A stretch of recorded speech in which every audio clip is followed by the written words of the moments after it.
बिहार में एक चीज है, 15 साल चच्चा रहले, 18 साल पप्पा, फिर भी नहीं मिटल बिहार से बेरोजगारी के धप्पा। यानी 15 साल इसलिए क्योंकि टैक्स भरेगा बिहार का बच्चा, ठीक है, वोट देगा बिहार का बच्चा और नौकरी लेकर आ जाता है बाहर का बच्चा उत्तर प्रदेश।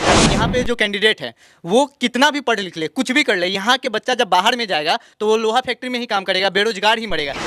कोई मौसी की बेटा के अगर कोई चाचा है, विधायक है, एमएलए है, सांसद है, कुछ भी है, तो उनका आराम से सिलेक्शन हो जाएगा क्योंकि उनका सिलेक्शन ऊपर से। सबसे बड़ी खबर आपको बता दें, बीपीएससी 3.0 की एग्जाम जब हुआ था उसमें किस तरीके से धांधली हुआ है हम आपको बताने जा रहे हैं। देखिए हमारे साथ जो शख्स मौजूद है बीपीएससी 3.0 का कैंडिडेट है, और इस बार बीपीएससी यानी पूरे बिहार में किस तरीके से बेरोजगारी और ये जो युवा है किस तरीके से भटक रहे हैं और बाहरी आकर बिहार में नौकरी कर रहा है। बहुत बहुत स्वागत है। क्या नाम हुआ आपका? आदर्श कुमार, आपका भी स्वागत है। हाँ, कैंडिडेट थे इस बार। कब हुआ था आपका एग्जाम? मेरा एग्जाम 19 और 20 तारीख को था। 19 और 20 तारीख को। कैसा एग्जाम गया आपका? सबसे बड़ी चीज जो एग्जाम है वो एग्जाम बिहार के कैंडिडेट के लिए था ही नहीं। मतलब बिहार के कैंडिडेट के लिए नहीं था, क्या मतलब है? मतलब यही है कि मतलब यहाँ पे जो कैंडिडेट है वो कितना भी पढ़ लिख ले, कुछ भी कर ले, यहाँ के बच्चा जब बाहर में जाएगा तो वो लोहा फैक्ट्री में ही काम करेगा, बेरोजगार ही मरेगा। इसलिए क्योंकि टैक्स भरेगा बिहार का बच्चा, ठीक है, वोट देगा बिहार का बच्चा और नौकरी लेकर आ जाता है बाहर का बच्चा उत्तर प्रदेश झारखंड का बच्चा, ठीक है।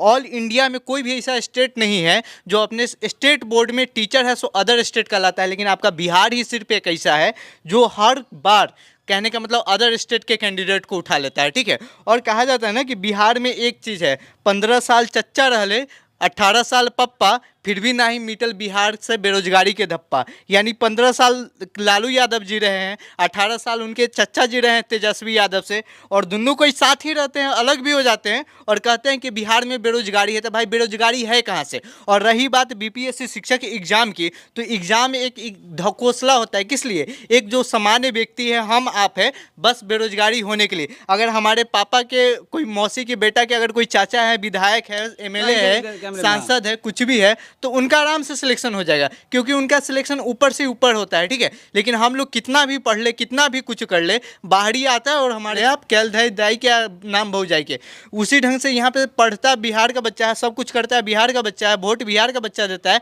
टैक्स बिहार का बच्चा देता है और नौकरी है सो बाहरी लेके जाता है। और रही बात कटअप का, आप कटअप के बारे में पूछ रहे थे, तो कटअप क्या है? बिहार में कटअप एक कहने का मतलब फ्रॉडबाजी है, ठीक है। अब कहने का मतलब जनरल का कैंडिडेट है तो जनरल में जनरल है कहाँ? जनरल में तो अदर स्टेट सब है ना। अब अदर स्टेट से ओबीसी हो, बीसी हो, एससी हो, एसटी हो, कोई भी अपने बिहार में इंटर करता है जनरल हो जाता है, तो जनरल पे वहाँ पे इंटर हो जाते हैं। उसके बाद बिहार के जो कैंडिडेट बचे उनका जो एससी, ओबीसी, ईबीसी जो सीट है सो रिजर्व है, और जो जनरल के कैंडिडेट हैं उनको 10% रिजर्वेशन मिला तो मिला, नहीं तो बेचारे लात मार के बाहर खड़े हो जाते हैं, ठीक है।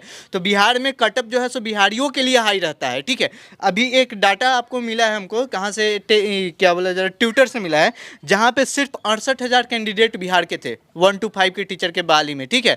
बाकी सब अदर स्टेट के थे। आप बताइए 4 लाख 3.5 लाख कैंडिडेट में 65,000 60,000 बिहार के हैं, बाकी सब बाहरी है, तो इस सीट खा कौन रहा है?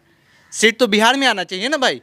बिहार माने घर के दो तो लाल काटे पूरी खाए बहिन बा। मतलब कि बिहार में रोज बेरोजगारी इस कदर बढ़ गया है कि लोग बाहर जाना पड़ रहा है कमाने, लोहा फैक्ट्री में खट रहे हैं। और मतलब कि बिहार सरकार जो है क्या कर रही है ना कि बिहार के बच्चों के अलावे वो बाहर से बच्चों से एग्जाम लेकर के उनको नौकरी दे रहे हैं। भैया पहले बिहार के बच्चों को तो देख लीजिए कि बिहार में अगर नौकरी से अगर लोग बच जाए तो फिर दीजिए, क्या दिक्कत है? हमको उससे दिक्कत नहीं है। लेकिन जब बिहार के बच्चों के लिए ही नौकरी नहीं बच रहा है तो फिर अदर स्टेट या फिर अदर जगह पे कैसे बाहर के कैंडिडेट आ रहे हैं जो 8 साल 10 साल से यूपीएससी का तैयारी कर रहे हैं, चाहे यूपी पीसीएससी का तैयारी कर रहे हैं, उत्तर प्रदेश के बारे में बोल रहे हैं, चाहे झारखंड के बारे में बोल रहे हैं, वो लोग आते हैं और वो लोग साइड से डीएलएड और बीएड करके रखते हैं कि अगर जिंदगी में कुछ ना हुआ तो साला मास्टर तो बनिए जाएंगे, ठीक है। और यहाँ पे फॉर्म डालते हैं और यहाँ पे सिलेक्शन ले लेते हैं क्योंकि उनके पास एक्सपीरियंस रहता है 8 साल 10 साल का। हम लोग नए जैसे कैंडिडेट है, पढ़ के जाते हैं, दिन रात पढ़ते हैं और वहाँ पे 1 नंबर 2 नंबर से रह जाते हैं। यही कारण है कि हम लोग बेकार है, बेरोजगार है। और रही बात बिहार का, तो बिहार का स्थिति कभी नहीं चेंज होगा, ठीक है, कभी भी चेंज नहीं होने वाला है क्योंकि बिहार में परिवर्तन नहीं चाहिए। बिहार में सिर्फ जातिगत राजनीति होता है। यहाँ पे जाति सर्वेक्षण करवाया जाता है, अनाज बांटा जाता है, आपको लाइन में लगवा के 5 किलो चावल दिया जाएगा, आप बहुत खुशहाल है। देखिए अगर आप ये सोच रहे हैं कि सामने वाला जो शख्स और कैंडिडेट है वो अनपढ़ गवार है तो ये आपकी भूल है, क्योंकि ये इस बंदे को हमने अपने आंखों से देखा है कि 12-12 घंटे लगातार पढ़ता हुआ देखा है हमने। जी हाँ, और लगातार पढ़ने के बाद जब ये एग्जाम देने जाता है तो समझ में आता है कि हमसे ज्यादा भीड़ तो बाहर वाले लगा रखे हैं। हैं, तो बताइए हमारा जगह कहाँ होगा? क्या बात सही है? नहीं, हमारा जगह लोहा फैक्ट्री में है, गुजरात लोहा फैक्ट्री में है। मोदी जी वहाँ पे लोहा फैक्ट्री लगाए हैं, हम लोग बिहारी लोग जाके मतलब बिहार में तो लोहा फैक्ट्री भी नहीं है कि आप जाके फैक्ट्रियों में काम कीजिएगा। अगर लोहा फैक्ट्रियों में काम करना है ना तो बिहार से बाहर जाना पड़ेगा।